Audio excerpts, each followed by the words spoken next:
The death of banking by technology has been predicted for a long time, but never seems to actually happen.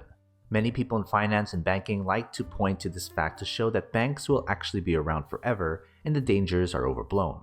So what is it that banks do today that no one else is able to do? Bill Gates once said that once technology companies are able to provide the core services of banks, we really don't need banks anymore. But what most people get wrong about this is what they think banks actually do. If you take a quick look around the marketplace, it's easy to say that we have all these new technologies now that look kind of like bank services, so therefore we can live without banks. We can convert foreign currencies for free, we can get a loan through SoFi, Lending Circle, or Alibaba, and send the payments using various different cryptos. So immediately many people jump to the conclusion that we just don't need banks anymore. But these services aren't the real value that we get from banks. Banks give us something deeper than just making payments. They give us trust, scale, and alchemy. And no new technology or fintech startup have come close to offering the same combination yet. But once they do, we might finally see the end of banks. First, let's talk about trust. Many people might disagree and say, of course I don't trust the banks after the financial crisis. But it's not really whether or not you think the big banks are doing what's right for society or if they're making the global economy less stable. This is a question of who do you trust with your money.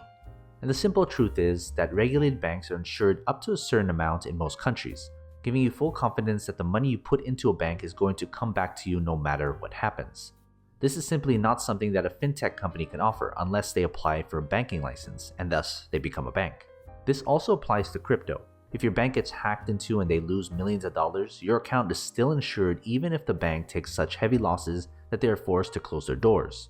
On the other hand, if you're holding your money in a crypto exchange and those coins disappear, good luck getting them back. And the trust that we have in banks goes even further than the basics of getting our money back if it's stolen. It's also about knowing that your money won't go towards financing drug cartels, terrorists, human rights abuses, and all kinds of illicit activities around the world. And true, many banks have had their failings in preventing money laundering, but at least they are accountable to governments who have the right to impose strict penalties if they are found to be breaking the law. In contrast, many cryptos are actually propped up by a large amount of illicit money that flow through them. And then there's scale. The second value that banks provide is scale, and what I mean by this is that you can take your debit or credit card and go around the world and make payments or withdraw cash from most shops or ATMs. And not only that, you can do this at nearly the same time as everyone else in the world, and all of these transactions can be processed instantaneously. In fact, MasterCard alone processed nearly 160 million transactions per hour, with the average transaction taking 130 milliseconds to process.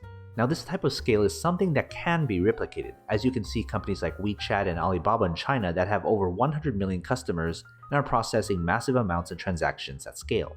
But in order to build this amount of scale, these companies had to build enough trust in their platforms, and a big part of this was actually getting bank licenses and becoming banks themselves. Many finance insiders look at the Silicon Valley tech companies as some of the biggest potential rivals to banks in the future, since they have large existing user bases and could be able to realistically scale up to handle the kind of transactions involved.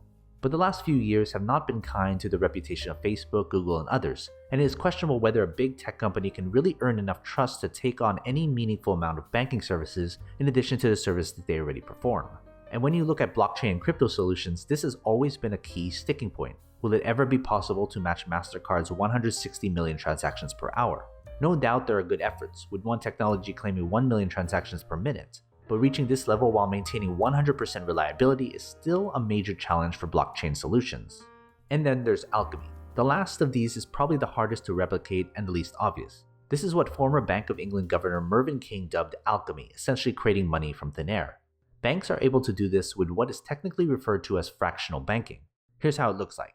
A bank has $100 that an individual customer has deposited into their checking account. The bank takes $90 from this and makes loans to businesses. $10 is kept in reserve by the bank to pay back any customers who want withdrawal funds or to cover the losses from bad loans that don't get paid back. And as a result of this, the bank has just created this $90 out of thin air. The money is in two places at once. Depositors feel that they can always access their money, yet there are also loans that have been paid out to people needing credit. This is a bit of a precarious system, and during a crisis, everyone wants to take their money out at the same time.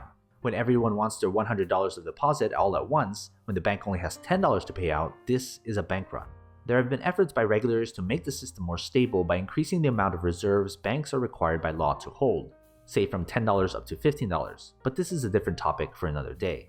The main point is that no fintech solutions are able to effectively replicate the value that banks create here.